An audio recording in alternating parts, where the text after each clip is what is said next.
hoş geldiniz. Evet arkadaşlarım, bugün yine harika bir projeyle karşınızdayım. Görmüş olduğunuz gibi Alize Cotton Gold elimde kalmış olan ipler, aslında size videolarda anlatmış olduğum modelleri de bazen renkleri uydurmak için sökmek zorunda kalıp kullandığım iplikler oldu. Yani tamamen kalmış ipliklerle yapmış olduğum bir TV battaniyesi izleyeceksiniz bugün. Evet, görmüş olduğunuz gibi rengarenk yaptım. Bugün farklı olarak slaytı ve videoyu başa değil sona koydum arkadaşlarım. Videonun sonunda battaniyemizin her şeyini detaylarıyla göreceksiniz. Ben bu videoda size motifin yapılışından birleştirilişine ve kenar bordürünün yapılışına kadar her şeyi ayrıntılı bir şekilde anlattım. Battaniyemizi videonun sonunda ayrıntılı olarak hem videosunu hem de fotoğraflarını göreceksiniz. Evet arkadaşlarım, iplik olarak Alize Cotton Gold kullandım. Bakın, tığ olarak ise 2,5 milimlik bir tığ kullandım. Battaniyemizin yuvarlaklı, içindeki yuvarlak renkleri böyle rengarenk elimde kalmış ipliklerle yaptım. Fakat hem birleştirmeleri hem de kenar bordürünü ise bu renkle yaptım. Şöyle renk numarasını hemen göstermek istiyorum. Şimdi ne kadar ip kullandığımı soracaksınız. Sadece birleştirmeler ve kenar bordürü için hemen hemen neredeyse 6 tane ip kullandım arkadaşlarım. Bu renkten 6 tane ip kullandım. Diğerlerini ise hiç bilmiyorum. Çünkü renklerine de bakmadım. Sadece elimde olan ipliklerle ne varsa yaptım. Yani renk şu olsun bu olsun da demedim. Çok güzel bir battaniye ortaya çıktı. Videonun sonunda göreceksiniz. Ölçülerini vermek istiyorum hemen. Eni 1,20 santim, yani 1,20 santim civarında, boyu ise 1,68 civarında arkadaşlarım. Yani 1,70 diyebiliriz. Boyu içinde çok büyük bir battaniye yaptık. Evet, sizler de beğendiyseniz beğen butonuna basmayı, yorum yapmayı, paylaşmayı da unutmayın lütfen. Hazırsanız başlayalım. Şimdi ben size burada motifin anlatımını göstereceğim arkadaşlarım. Gösterdikten sonra şu an sizinle 170. motifi yapacağız. Ben 169 taneyi yaptım. Aşağıda salonumun halısının üstüne şu anda renkleri hani kombin yaparak kendimce ayarladım. Çünkü bazı renkler fazlaydı, bazıları azdı. Aralara atmaya çalıştım. Şimdi bunu da bitirdiğimiz zaman aşağı ineceğim. Bunları da yerleştireceğim. Son 2 tane vardı. Onları da yerleştireceğim. Ve size birleşmemiş halini şöyle bir halının üzerine göstereceğim. Evet, tığım tekrar bir göstermiş olayım. 2,5 milim arkadaşlarım kullanmış olduğum tığ. Şöyle hemen ipimi sabitledim. 1, 2, 3, 4 tane zincir çekiyorum. Şöyle küçük bir yuvarlak yaptım. 1, 2, 3 zincir çekiyorum. 3 zincirden sonra bu yuvarlağın içerisine 11 tane ikili trabzan yapacağız. 1,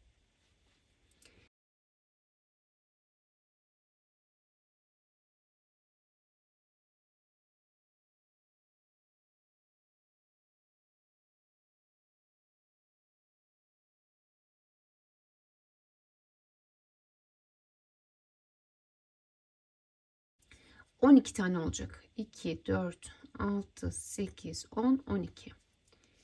Şöyle geliyorum.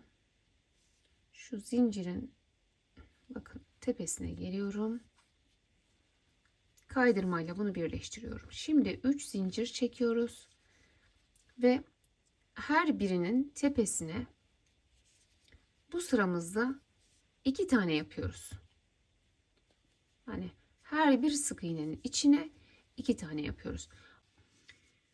Toplam altta 12 tane yapmıştık. Şimdi ise her birinin içerisine ikişer ikişer yaparak bu sırada 24 taneyi çıkarıyoruz. Burada 24 ikili trabzanımız olacak.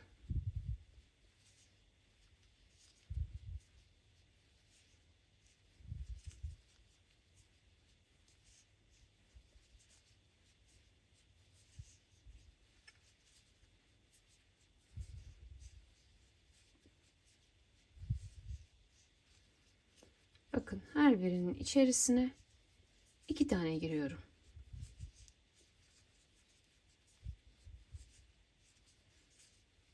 Evet, sona kadar yapalım. Evet, buraya kadar 23 tane olmuş. 24. de bakın şuraya olacak. Şu bir zincir çekmiştik ya, hemen onunla aynı yere olması lazım arkadaşlarım. Ona göre ayarlayın. 24. mutlaka buraya olsun, yoksa böyle ayrık duruyor. Şimdi 24 tane oldu.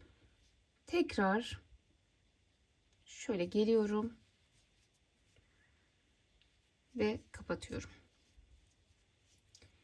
1 2 3 tane zincir çektim, tekrar geliyorum. Yanına bir tane ikili trabzan.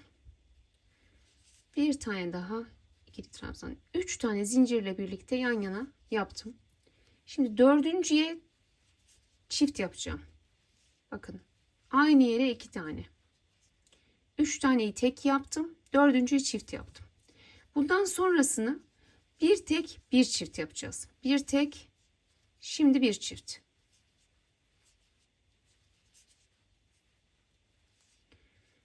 Bir tek, şimdi bir çift.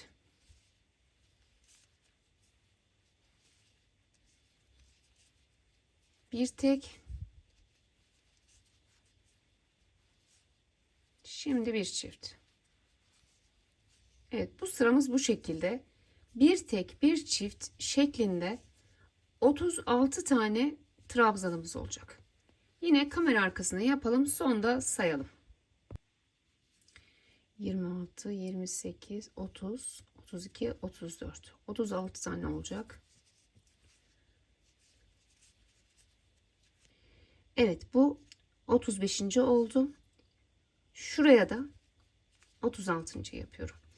Bakın, 36. yani sonuncu her zaman bu zincirin içine olacak. Tekrar kapattım. 3 tane zincir çekiyorum. Hemen yanına 1 2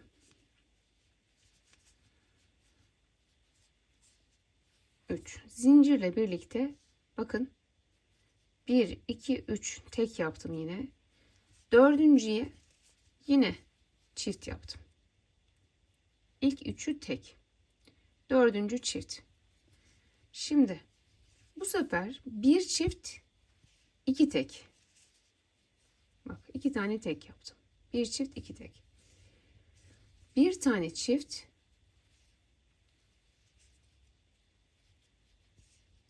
İki tane tek.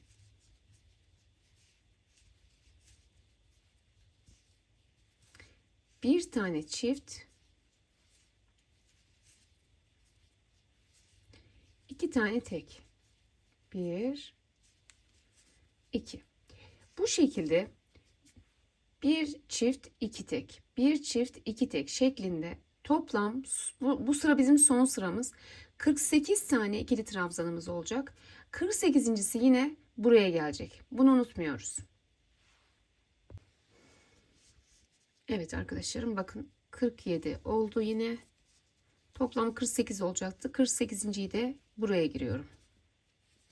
Bu da 48. Bunun böyle olduğuna bakmayın. Bu açılıyor. Şöyle bir buhar verip elinize yerleştirin.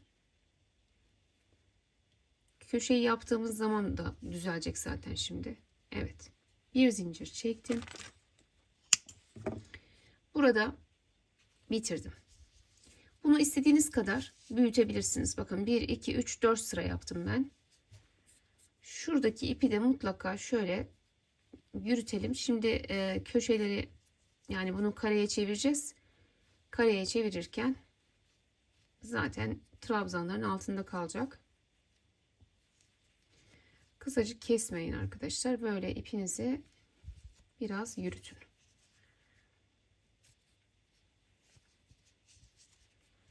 Gri ipimi aldım. Şöyle ipimi sabitliyorum. 1 2 3 3 kez sardım. Şöyle herhangi bir yerden giriyorum. 1 2 3 4 4 kere de çıktım. Şimdi 1 2 3 kez sardım aynı yere. Şu an köşeyi yapıyoruz, tam köşeyi. 4 kere de çıktım. Arada 3 zincir var. 3 kez sarıyorum. Yine aynı yere batıyorum.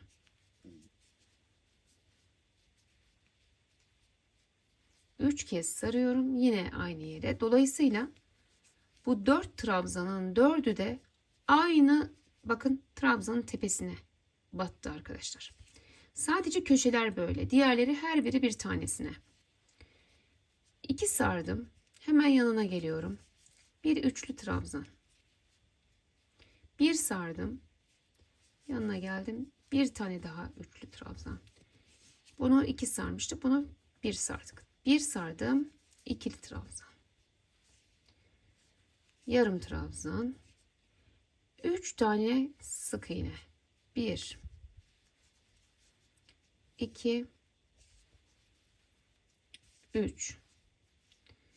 Tekrar yarım trabzan. İkili trabzan. Bir kez sardım. Üçlü trabzan. 2 kez sardım. Tekrar üçlü trabzan. Şimdi 3 kez sarıyorum. Yine köşeye başlıyorum. 4 kere de çıktım. 3 kez sardım. Aynı noktaya dörtlü bir trabzan yaptım. Arada 3 zincir var. Tekrar 3 kez sarıyorum. Aynı noktaya giriyorum. Bakın. Köşedeki 4 trabzanın 4'ü de aynı noktaya. 3 sardım. Tekrar aynı noktaya giriyorum ve köşemi dönüyorum. Gördünüz mü? Böyle. Şimdi devam edelim. 2 sardım. Bir üçlü trabzan. Bir kez ip aldım. Bir daha üçlü trabzan. Bir ip aldım. İkili trabzan. Bir ip aldım. Yarım trabzan. Sonra 3 tane sık iğne. 1 2 ve 3. Tekrar yarım trabzan. Ardından ikili trabzan. Ardından bir sardım. Üçlü trabzan. 2 sardım tekrar. Bir daha üçlü trabzan yaptım. Şimdi tam köşeye geldim yine. 3 kez sarıyoruz. 1 2 3 4 kere de çıkıyoruz. 3 kez sarıyoruz. 1 2 3 4 kere de çıkıyoruz. 3 zincir çektim. 3 kez sarıyorum ve aynı noktaya tekrar bir dörtlü trabzan. 3 kez sardım. Bir dörtlü trabzan daha ve köşeyi oluşturmuş olduk.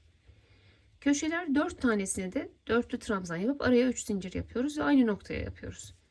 Hep böyle, bu değişmiyor. 2 sarıyorum. Bir üçlü trabzan yapıyorum yanına. Bir sarıyorum. Tekrar bir üçlü trabzan daha. Bir sardım, ikili trabzan. Bir sardım, yarım trabzan. Daha sonra 3 tane sık iğne.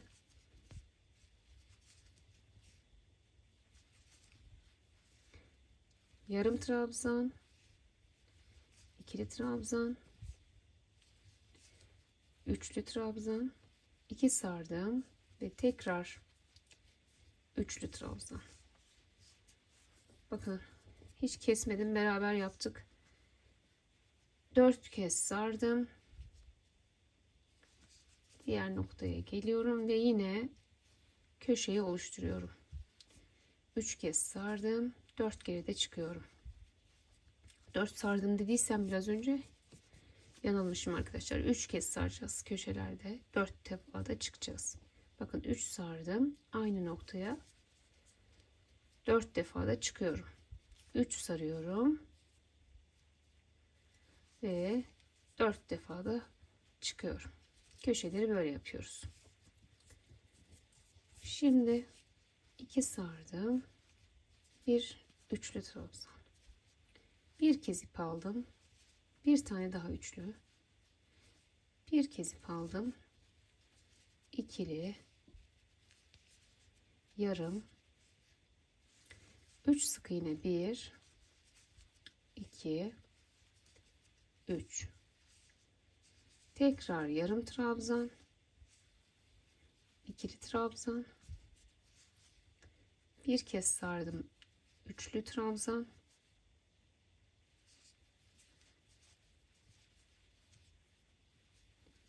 iki sardım, en son buraya üçlü trabzanı yapıyorum. Yine başladığım yere geldim, bakın şöyle giriyorum,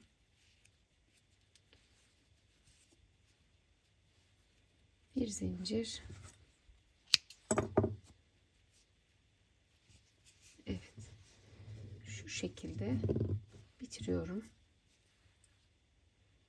Bu şu anda benim 170. son motifim. 169 motifi yaptım. Arkadaşlar her birinde de şuradaki şeyleri mutlaka saydım. Trabzanları. Bakın 12 yaptık. Burası 24 trabzan. Burası 36 trabzan. En sondaki de 48 trabzan. Bu sayıları unutmayalım lütfen. Artı eksi olmasın. Çünkü şu üstündeki şeyi oturtamayız bu sefer. Kareyi oturtamayız bu sefer.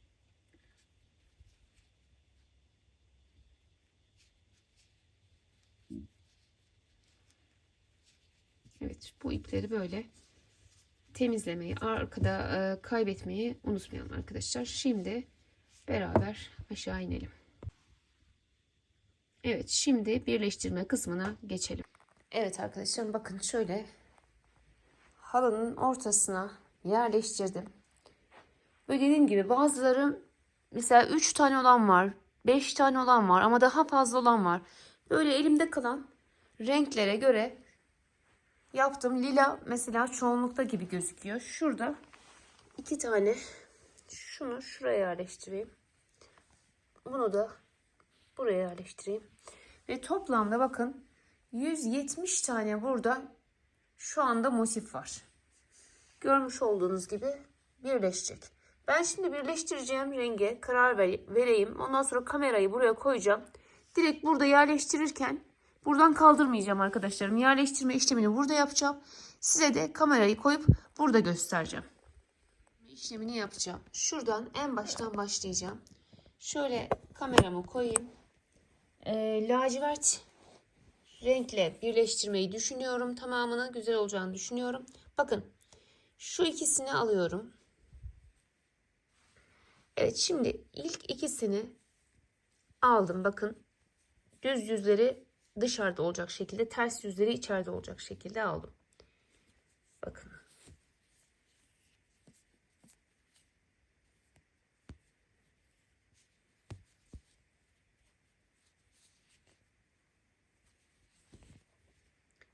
Şöyle bir tane sık iğne, köşeye bir tane daha yaptım. 2. Şimdi her birisinden bir buradan, bir diğer taraftan olacak şekilde giriyoruz ve sık iğne yapıyoruz. Bakın bir buradan, bir diğer taraftan, bir bu taraftan, bir diğer taraftan. Bu yüzden işte sayılarımızın aynı olması çok önemli. Bu şekilde bir buradan, bir diğer taraftan sona kadar gidelim.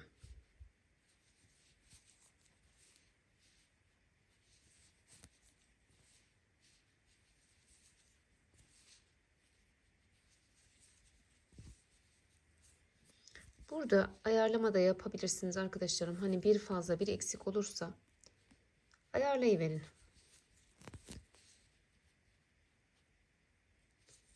Olabilir. Şöyle son kısmı geliyorum. 1, köşeye 2. Şimdi ilk iki motifimi bakın şuradaydı. Bu şekilde birleştirdim. Şimdi şöyle bakın. Şuradaydı. İlk iki motif. Hemen devamını alıyorum. Bakın şöyle getiriyorum. Yine ikisinin de düz tarafı köşeden giriyorum. 1 2 tane sık iğne yaptım. Sonra bakın, bir buradan bir diğer taraftan, bir buradan bir diğer taraftan, bir bu taraftan bir diğer taraftan şeklinde yine sona kadar böyle teker teker birleştirelim. Bir bu taraftan, bir böyle arka taraftan. Sık iğne ile birleştirme. Kanalımda daha çok fazla birleştirme yöntemleri var arkadaşlarım. 5 yöntem bir videoda diye bir videom var. Orada 5 farklı birleştirme yöntemini sizlerle paylaştım. Bu yöntem de o videonun içerisinde vardı. O 5 yöntemden bir tanesi de bu şekilde sık iğne ile birleştirmekti. Evet, köşeyi hemen şöyle getiriyorum. 1 ve 2. Şimdi bakın şöyle. Şimdi ne yapacağım? Bu sefer devam ediyorum. Halının üstündeyim. Bakın. Şöyle şu ikisini alacağım. Getiriyorum. Yine köşeye giriyorum. Tam köşeden 2 sık iğne ile 1 2 başladım. Yine teker teker karşılıklı sık iğneler yaparak ilerliyorum. Sona kadar gidelim. Bir buradan bir bu taraftan. Hep aynı şekilde birleştireceğiz. Evet, teker teker bir bu taraftan bir arka taraftan. Bakın çok düzgün. Köşeye geldiğimde 2 tane 1 ve 2. Evet. Şimdi şöyle bakın. 3 tanesini birleştirdim. Siz de böyle bir halının üzerine veyahut da masanın üzerine motiflerinizin renklerini ayarlayın. Ve orada kaldırmadan birleştirmeye çalışın. Şimdi şu ikisini alacağım.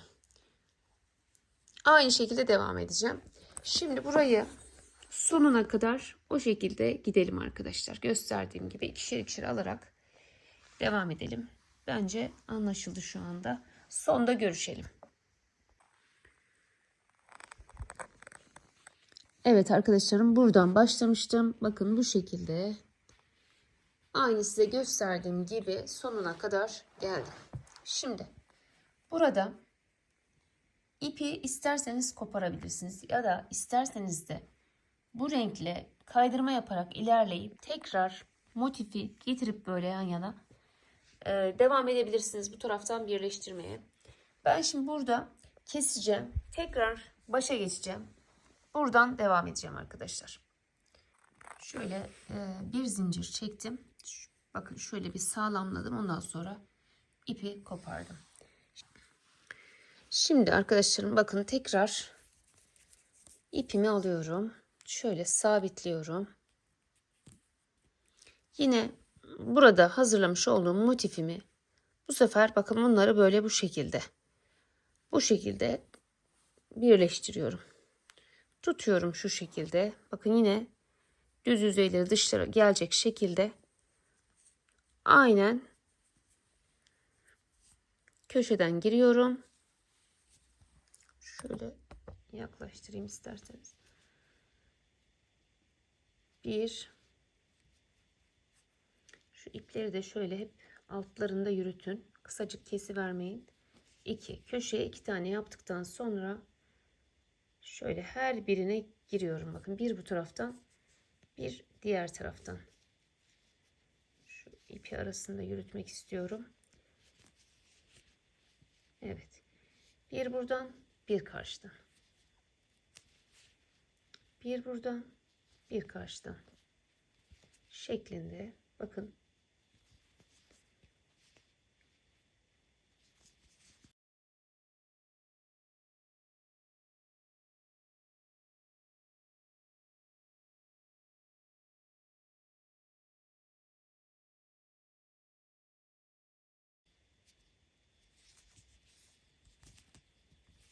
Evet. Köşeye geldim. Yine ne yapıyorum?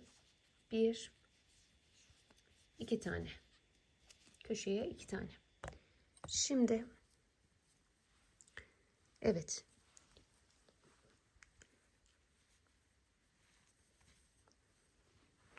Yine devam ediyoruz. Bakın. Şöyle yaklaştırayım. Şuralar açık kalacak da sonra yapacağız. Onları da şöyle. Şimdi şunu da getiriyorum. Yine bir bu köşeden, bir de diğer köşeden alıyorum. Mantığını anlayın yeter arkadaşlarım. Bir, iki tane yine köşeye sık iğne yaptıktan sonra devam ediyorum. Aynı şekilde buraya iki tane yapıp diğer bir taneyi ekliyorum. Bakın bu şekilde aynen yine aynı çizgi üzerinde bakın onları buralara yerleştirerek ve aynı mantıkla sık iğne yaparak birleştiriyorum. Şimdi yine buranın sonuna kadar yapalım. Sonda yine görüşelim.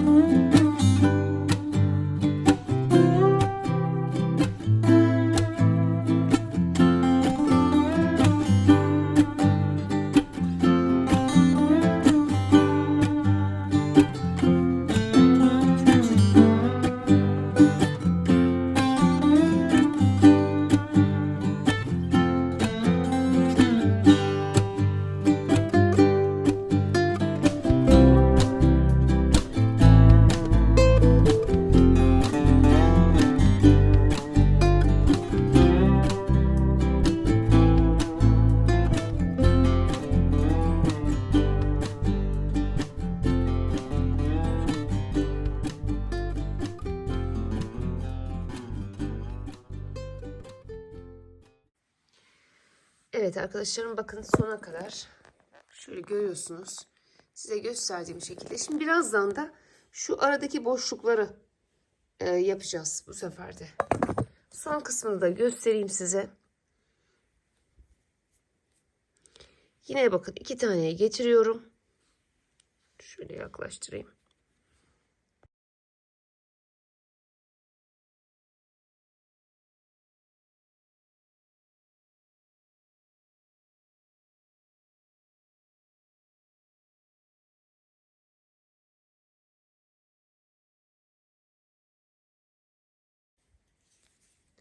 Şöyle birbirlerinin yanlarına gelmemesine dikkat ederek de yerleştirdim. Şimdi son kısımdayım. İki tane yapıyorum bakın.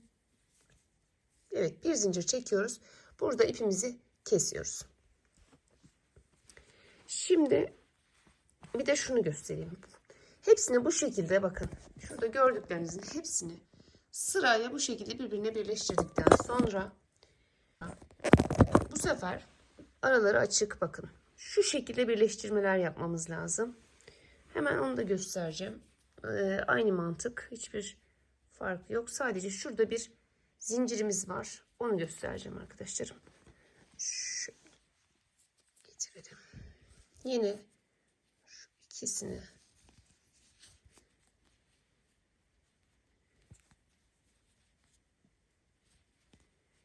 evet. İki tane sık iğne yaptım. Şimdi burayı aynı şekilde karşılıklı alarak ortaya kadar ilerleyelim.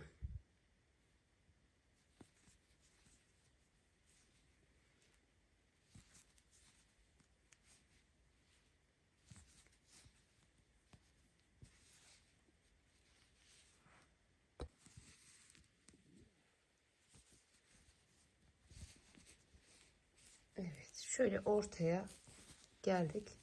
Yine bakın bir, iki tane köşeye sık iğne yaptım. Şuradan karşıya geçerken bir zincir çekiyorum. Tekrar diğer tarafın bakın bir zincirden sonra diğer köşeye giriyorum. Bir, iki tane de buraya yapıyorum. Bakın bu ortayı bu şekilde geçiyorum. Sonra tekrar yine aynı şekilde bir bu taraftan bir karşı taraftan alarak sık iğneler yapıyorum.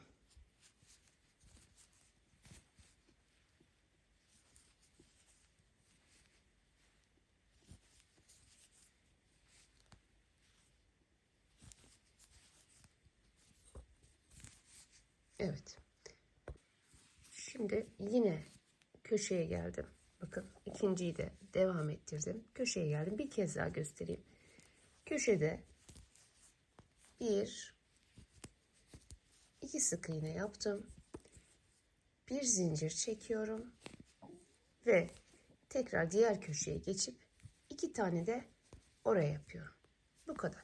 Yine en sona geldiğimiz zaman burada iki tane yapıp ipimizi koparıyoruz. Diğer sıraya geçiyoruz. Yani bu kadar basit arkadaşlarım. Yani enine olayı da bu şekilde.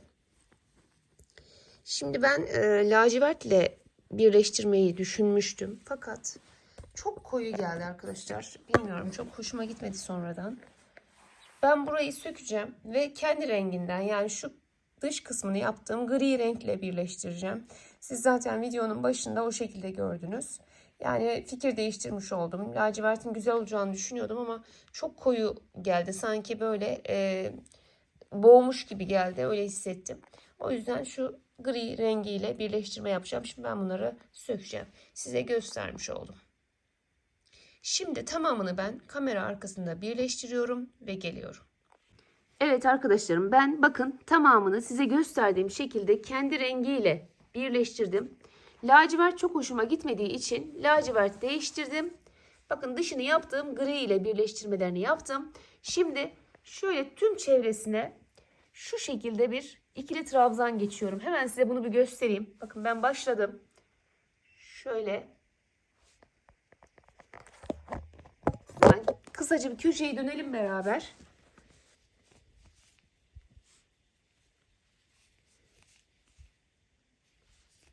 Bakın her birinin tepesine şöyle ikili trabzanlar yapıyorum. Şuraya geldiğimiz zaman da iki tane bu tarafa,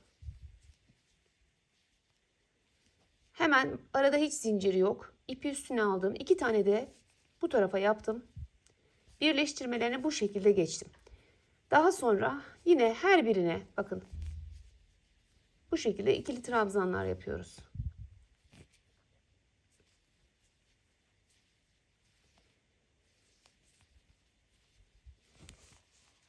Yine şuraya kadar ikili trabzanlarımızı yapalım.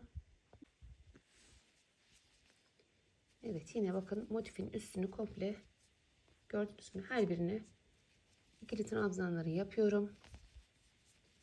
Yine köşelerdeyim. Burada yapacağımız tek şey iki tane bu köşeye, tekrar hiç arada zincir yok. İki tane de diğer köşeye. Şimdi biz battaniyemizin şu köşesine kadar yapalım. Köşeyi beraber dönelim. Tüm tamamını da bu şekilde yapıp bitireceğiz. Şuraya kadar yapalım şimdi. Evet arkadaşlarım, bakın tam köşeye geldim. Burayı da şöyle yine her birinin tepesine yaparak devam ettim. Köşede bir, iki tane trabzan, iki zincir, tekrar aynı yere iki tane ikili trabzan yaparak burayı döndüm. Tekrar devam ediyorum. Her birinin tepesine girerek ikili trabzanları tüm çevresine bu şekilde gösterdiğim gibi bir tur ikili trabzan geçelim. Bunu bitirdikten sonra tekrar görüşelim arkadaşlarım. Dört tarafında bu şekilde bir bitirelim. Evet arkadaşlarım, bakın yine bu tarafı da ben bitirdim. Şimdi şuradan başlamıştım. Şurayı göstereceğim şimdi size. Bir tarafı yaptım, diğer tarafı göstereceğim. Şimdi şuradan başlamıştım bunu yapmaya. Bakın buraya kadar gelmiş oldum. Burada yine iki tane trabzanı yapıyorum. Evet, iki tane de buranın içine yaptığım için sadece iki zincirimi çekeceğim. Şurada başladığım yere şöyle gelip birleştireceğim. Bir zincir çekiyorum. Şimdi buranın üstüne bakın, ben bunu tüm çevresine geçtim şu anda bir sıra. Biraz enini genişletmek için şöyle içerisindeki renklerden birer sıra kenara ördüm. Şimdi diğer kenara sıfırdan başlayıp size göstereceğim nasıl yaptığımı. Bunu daha genişletmeyeceğimi de diğer tarafa bitirdikten sonra karar vereceğim. Bunu böyle çevreledikten sonra bunu buradan koparalım ve diğer kenarda şu renklere başlayalım. Şimdi arkadaşlarım bakın, tüm çevresini bir sıra şu size gösterdiğim gibi geçtikten sonra ben battaniyenin boyu uzun oldu, eni dar oldu. Bu enini artırabilmek için kenarına böyle içerisindeki renklerden birer sıra gittim. Ha, gerekirse tekrar bir turuncudan başlayıp bir daha devam edip biraz daha genişletebilirim. Şu diğer kısmını, şimdi diğer tarafını beraber başlayalım. Ha, sizlere de fikir olsun. Ama sizin eni boyu orantılıysa böyle bir şey yapmak istemezseniz gerek de yok. Fakat bittiği zaman da güzel olacak. Bence tarz olacak. Farklı bir görüntüsü olacak. Şimdi bakın şöyle iplerim. Ben şöyle size renk sırasını bir göstereyim. Turuncu, gri, yeşil, kahve, sarı, yine yeşil, yine bej, kiremit, mavi, pembe. Bu şekilde sıralama yaptım. Şimdi bu taraftan da aynı şekilde buna devam edeceğim. İpimizi sabitleyelim. Şuradan köşeden başladım bakın.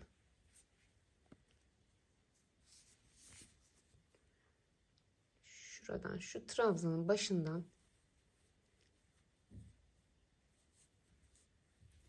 şöyle tutturalım. Daha sonra her birine şöyle aralarına girerek bak şöyle bir sıra yarım trabzan yaptım. Hep aralarına girerek.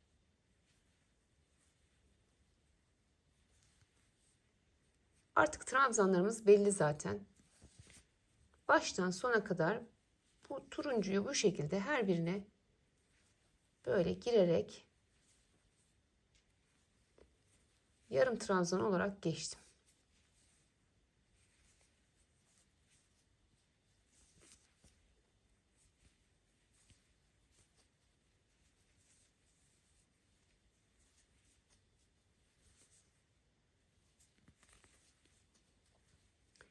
Evet, sona kadar bunu gidelim. Evet arkadaşlar, bakın sona kadar turuncuyu bitirdim. Şöyle aralara girerek yarım trabzanlar yapıyoruz. Şu son kısmına geliyorum. 1 2 tane sona yaptım. Bir zincir çekiyorum ve burada ipimizi koparıyorum. Şimdi başa döneceğim. Tekrar gri rengimle, artık hangi renkleri istiyorsanız kendiniz ona göre, zevkinize göre ayarlarsınız. Gri ipimle tekrar bunun üzerinden geçeceğim. Başlangıcını bir beraber yapalım. Sonra tamamını kamera arkasında yapıp gelelim. Evet arkadaşlarım, bakın yine gri ipimi aldım. Ve başlamış olduğum yere tekrar geldim. Şöyle şuradan şu ipi de araya alarak bağladım. Ardından aralara giriyorum. Bakın şöyle. Yine yarım trabzanlar yapıyoruz. Aralara giriyoruz. Bakın. Bu şekilde. Gördünüz mü? Her birinin arasına girerek yarım trabzanlar yapıyoruz. Ve böyle renk renk elinizde kalan renklerden sırasıyla kendi zevkinize göre ayarlama yapabilirsiniz. İstediğiniz kadar genişletebilirsiniz.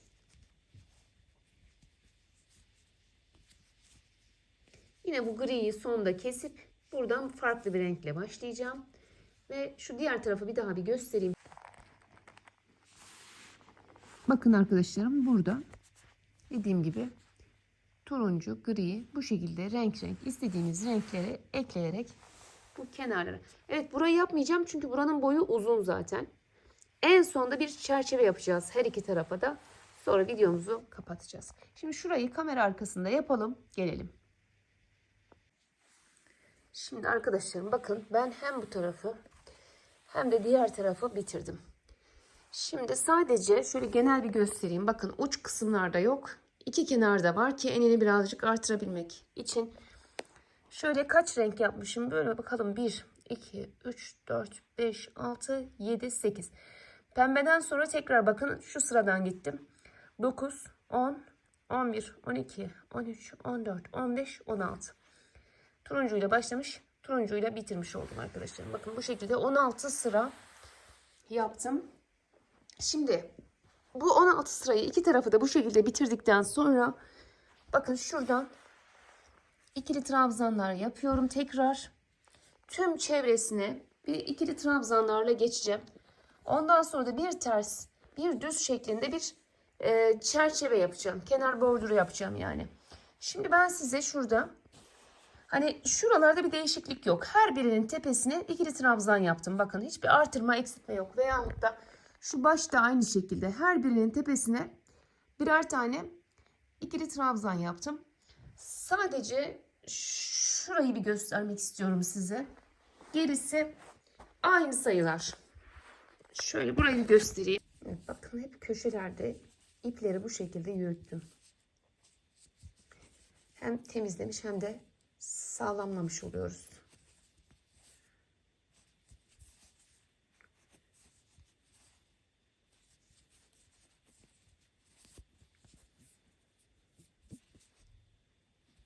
Evet, tam köşedeyim. 1, buraya bir daha yapıyorum. 2. Döneceğiz şimdi. 2 zincir çekiyorum.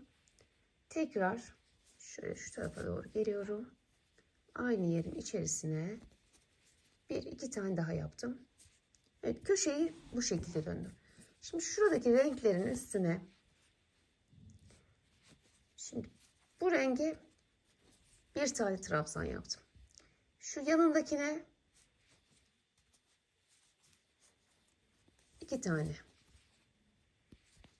Aynı yere 2 tane. Buraya tek yapıyorum. Sarıya tek yaptım. Yeşile çift yapıyorum. Yani siz yine de elinize göre ayarlarsınız. Ben bir renge tek, bir renge çift, bir renge tek, bir renge çift yaptım. Hepsine bir tek yaptığım zaman az yani az geldi. Kastı ters düz yaptığımda. Her birine 2 tane yaptığımda da çok fazla oldu. Dolayısıyla da bu şekilde bir tek bir çift, bir tek bir çift şeklinde benim için yeterli oldu arkadaşlar. Siz de elinize göre bakarsınız, ayarlarsınız. Maviye tek yaptım. Şimdi pembeye çift yapıyorum. 1, 2. Maviye tek yapıyorum. Kırmızıya çift yapıyorum.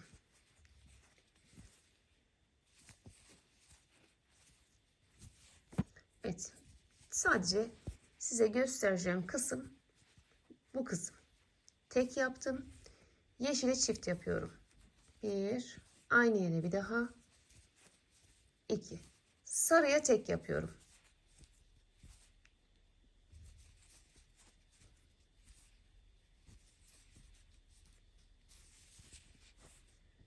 Yeşile tek yapıyorum. Gri var arada, bakın, ona çift yapıyorum. Yani bir tek bir çift. Bir tek bir çift şeklinde. Turuncuya da tek yaptım. Şimdi bakın burayı bu şekilde ayarlamış oldum arkadaşlarım. Şimdi köşeye geliyorum. 1, 2 tane de buraya yaptım. Şimdi ise her birinin tepesine tek tek yaparak ilerliyorum. Yani kalan kısmın tamamı böyle. Her birinin tepesine ikili trabzan yapacağız. Bir üstünde de bunun bir düz bir ters şeklinde örüp çerçeve yapacağız artık. Kenar borduru yapacağız. Evet. Köşeyi gösterdiğim gibi bakın 2 tane 2 zincir 2 trabzan şeklinde dönersiniz. Burayı da gösterdiğim gibi bir tek bir çift, bir tek bir çift. Gerisi de söylediğim gibi kolay. Bu şekilde tüm çevresini bir ikili trabzanlarla geçelim arkadaşlar. Evet arkadaşlarım, bakın her birinin tepesine birer tane yaparak bu başa kadar geldim. Hemen burada yine bir kez daha göstereyim.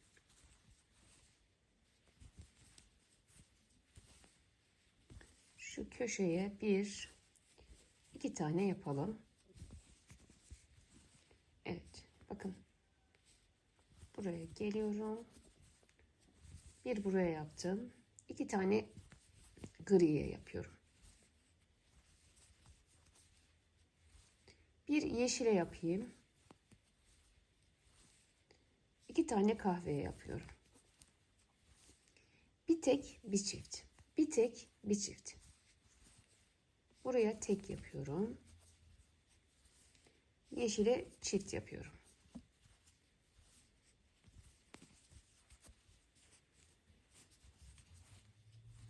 Evet. Yeşile tek yapıyorum. Şimdi turuncuda yine köşeyi dönüyorum. 1 2. Aynı yere 2 tane yaptım. 2 zincir çekiyorum. Tekrar aynı yere 2 tane daha yapıyoruz ve köşeyi dönmüş oluyoruz. Böyle. Şimdi burada yine her birisinin tepesine hiç atlama yapmadan boydan boya ikili trabzanlar yaparak tüm çevresini tamamlıyorum. Şimdi gösterdiğim şekilde ben püf noktalarını göstermiş oldum size. Önemli olan kısmı şu renkli olan kısımda. Evet, sayı belirleme. Onu göstermiş oldum arkadaşlarım. Tamamını, tüm çevresini trabzanını bitirelim ve ters düz kısmında yine görüşelim. Evet, ben tüm çevresini yaptım, geldim. Bakın. Tam başlamış olduğum yer burasıydı. Şu köşeden başlamıştım.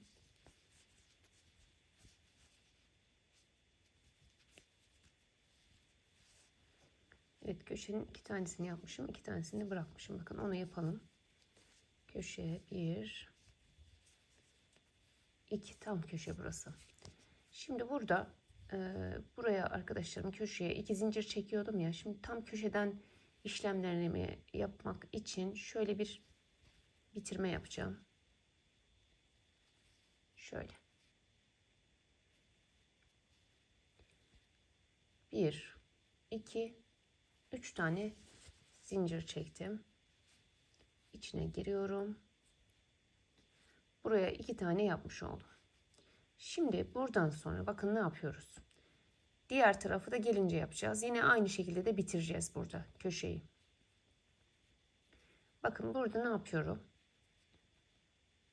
Bir önden şöyle alıp ikili trabzan. Bir arkadan.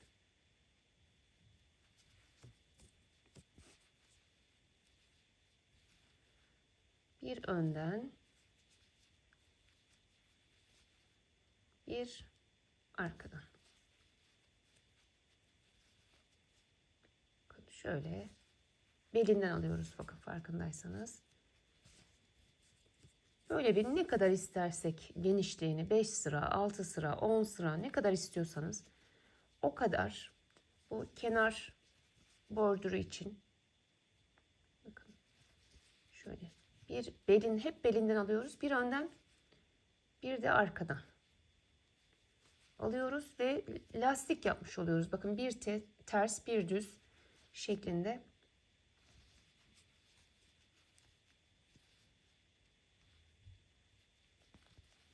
Evet. Böyle gidecek. Bir ters bir düz. Yapacağımız başka bir işlem yok. Sadece bu sıranın sonunda köşeyi yine beraber dönelim arkadaşlarım. Orayı da bir göstereyim tekrar. Köşeler de hep yukarı çıktıkça aynı yapılacak. Burası da hep böyle düzler düz. Belinden, tersler de ters alınacak. Böyle belinden. Öyle bir düz bir ters lastik olarak çevreleyeceğiz.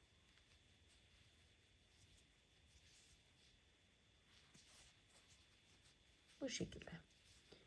Anlaşıldığını düşünüyorum. Şimdi şu diğer köşeye kadar böyle devam edelim.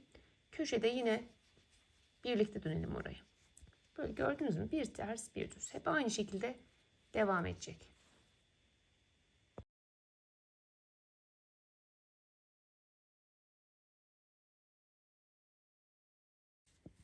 ilerledim. Şimdi şu köşeyi de beraber dönelim. Bakın şu şekilde. Her birini bir ters bir düz köşeye kadar örüyoruz. Daha sonra şu köşeye geldiğimizde tekrar buraya iki tane trabzan yapıyorum. Araya 2 zincir çekiyorum. Tekrar aynı yere 2 tane daha trabzan yapıyorum. Köşeyi bu şekilde dönüyorum. Şimdi tekrar bakın, bir önden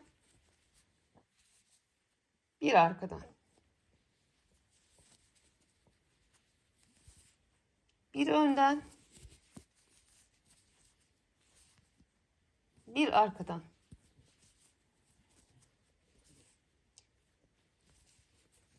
Bu şekilde diğer köşeye kadar gidiyoruz ve bu köşe dönüşlerimizi de hep bu şekilde yapacağız.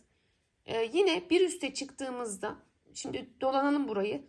Bir üste çıktığımızda tekrar bir köşe daha göstereyim. Ondan sonra kaç sıra istersek yapalım ve en son bitişte görüşelim. Evet arkadaşlarım, bakın bir ters bir düz olarak başlamış olduğum yere kadar tüm çevresini dolaştım. Şimdi şu köşeyi de bir göstereyim size. Yine bir ters, bakın, bir düz ve bir ters. Şimdi bakın tam köşedeyim. 2 tanesini yapmışım, bu tarafa vermişim. Şimdi aynı yerin içerisine 2 tane daha trabzan yapıyorum. 1 2. Yine köşeyi bakın şu şekilde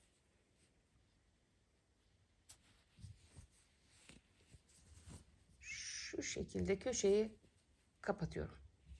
Gördünüz mü? Tam köşeden başlamak için.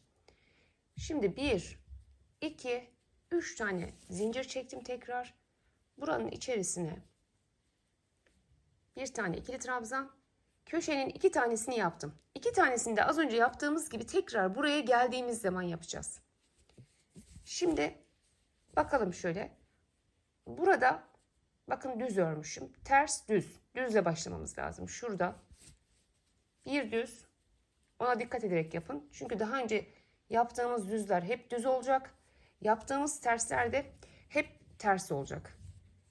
Bakın hemen düzle devam ediyorum.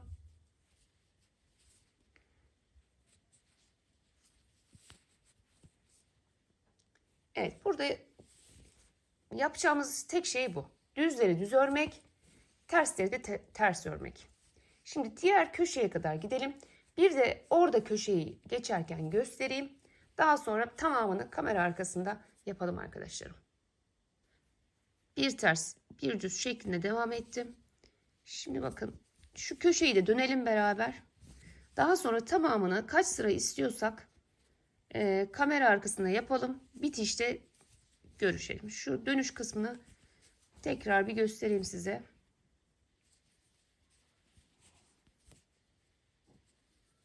Sırayı bozmayacağız. Hep tersleri ters, düzleri düz şeklinde örüyoruz. Bakın düz yaptım. Burayı ters yaptım. Şimdi köşeyi ise buraya 2 tane ikili trabzan yapıyorum. Araya 2 zincir çekiyorum. Tekrar aynı noktaya 2 tane ikili trabzan yaparak köşeyi dönüyorum. Şimdi arkadaşlarım bakın. Burada şöyle bakın. Şurayı düz örmüşüm. Şura ters olmalı. Şurası düz olmalı. Buranın aynı şekilde çıkması için. Oraya dikkat edin. Bakın. Ters, düz, ters, düzle başlamamız lazım. Evet. Ters yaptım. Ve tekrar şimdi hiç bozmadan tersleri ters, düzleri düz şeklinde örüp bitiriyorum. Dediğim gibi bu kenar kısmını kaç sıra yapmak isterseniz o kadar yapın. Ben şöyle bir 5-6 sıra yapmayı düşünüyorum. Şimdi tamamını bu gösterdiğim şekilde kamera arkasında yapalım ve gelelim arkadaşlar. Evet, bakın gördüğünüz gibi bir miktar ben çevresini ördüm. Hemen hemen 4-5 santim kadar. Ne kadar isterseniz o kadar örebilirsiniz arkadaşlarım. Şuradan sırasını da sayabiliriz. 1, 2, 3, 4, 5, 6, şu son 7. 7 sıra kadar kenarını ördüm. Şimdi en üstüne bu şekilde de bırakabilirsiniz. Hiçbir şey yapmadan. Böyle de rahatlıkla kalabilir. Bakalım şimdi ben şöyle bir bitirme kısmını göstermiş olayım size. 2 tane bakın trabzan yaptım köşeye. Şöyle bitiriyorduk. Hatırlarsanız şu şekilde yapıyorduk. 1, 2, 3. 3 tane zincir çektim. Dediğim gibi bu şekilde bitirebilirsiniz. Gayet güzel. Şöyle bir kısa bir ikili trabzan. 3 zincir. Şuraya bir şöyle pipirik. Bir zincir, bir tane atlıyorum. Yine kısa bir ikili trabzan yapıyorum. 3 zincir. Şöyle getiriyorum. Kaydırıyorum. Bir zincir, bir tane atladım. Bir ikili trabzan. Bu şekilde de en son kısmını bitirebiliriz arkadaşlarım. Bir zincir. Yine tersi atlıyorum. Hep düzlerine denk geldi. Bakın düz olan kısımlarına kısa bir ikili trabzan. Üstüne 3 zincir. Tekrar bir zincir çektim. Bir tane atladım. İkili trabzan. Evet, bu şekilde tüm çevresini dolanalım. Şu köşe kısmını yine 2-2 yapıp dönebiliriz arkadaşlarım. Yine sona kadar gidelim. Yine köşe kısmını da ilk defa yapanlar için bir göstereyim gene. Sona kadar geldim. Size göstermiş olduğum gibi. Şimdi şu köşeyi beraber dönelim. Bir tane atlıyorum. Bir ikili trabzan yapıyorum. Tekrar 3 zincir çekiyorum. Şöyle kaydırma yaparak kapatıyorum. Bir zincir tekrar çektim. Tığımın üstüne aldım. Bu sefer bakın köşeye gidiyorum. Yani içeri giriyorum. Bir ikili trabzan yaptım. 3 zincir çekiyorum. Yine şöyle kaydırmayla çıktım. Bir zincir çektim. Şimdi şu köşeye sadece bir üçlü yapacağım. Biraz uzun olsun. Tam köşesi bakın burası. 2, 3. Üçlü trabzan yaptım. 3 zincir çekiyorum. Ve bir zincir çektim. Tekrar üstüne aldım. Bakın. Tekrar üstüne aldım. Aynı yere bir tane daha ikili trabzan. Sadece şu ortadakine üçlü yaptım. Bakın tam döndüğüm kısım. 3 zincir çekiyorum. Bir zincir. Yine tekrar şurada bir tane atlayıp ikinciden aynı şekilde devam ediyorum. İkili trabzan. 3 zincir. Ve şu şekilde kapattım. Bir zincir çektim. Bakın dönüşü bir göstereyim size. Gördüğünüz gibi güzel bir dönüş oldu. Bu şekilde tamamını yapalım. Evet arkadaşlarım. Şimdi tam bitirme noktasına geldim. Şurası bizim başlamış olduğumuz yer. Burayı da beraber yapalım, bitirelim. Bir tane atlıyorum. İkili trabzan yapıp 3 zincir çekip bir zincir. Şimdi bir tane atlıyorum.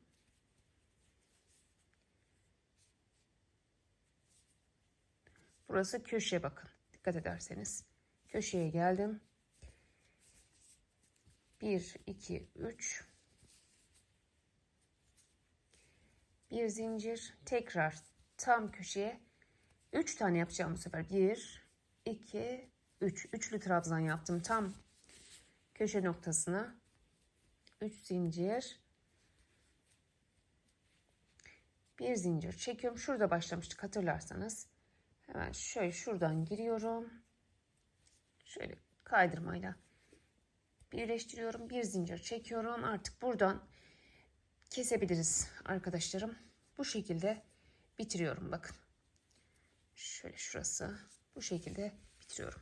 Evet, şükürler olsun battaniyemizi bitirmiş olduk.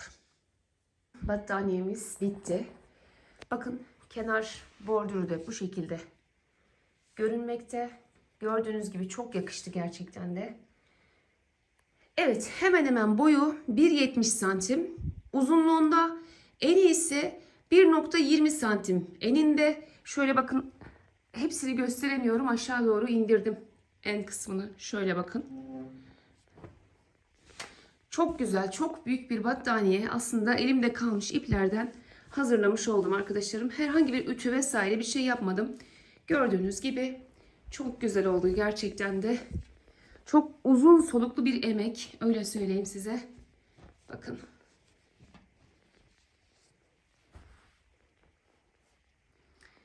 Evet arkadaşlarım, umarım beğenmişsinizdir. Beğenmeyi, yorum yapmayı, abone olmayı unutmayın lütfen. Başka videolarda yeni modellerle görüşmek dileğiyle. Hoşça kalın, sağlıkla kalın. Allah'a emanet olun.